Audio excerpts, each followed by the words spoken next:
মায়ের কাছে শুনেছিলাম আগের দিনের কালে মেয়েদের সব বিয়ে হতো বছর 8 হলে।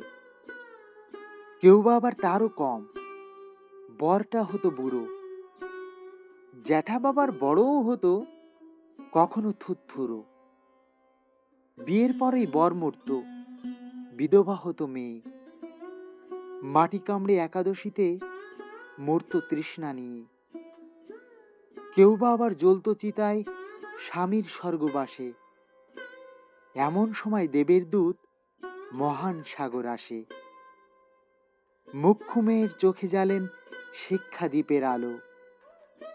বিধবা মেয়ের ঘর বসালেন মুছিয়ে দিয়ে কালো। ঘোমটা ছেড়ে মেয়েরা সব গেল বিদ্যালয়। সেই থেকেই তো বুঝলো তারা মেয়েও মানুষ হয়। মা বললেন, আমার বইও আছেন নাকি তিনি? পাতা উল্টে দেখে বলি, মাগো, বিদ্যাসাগর চিনি।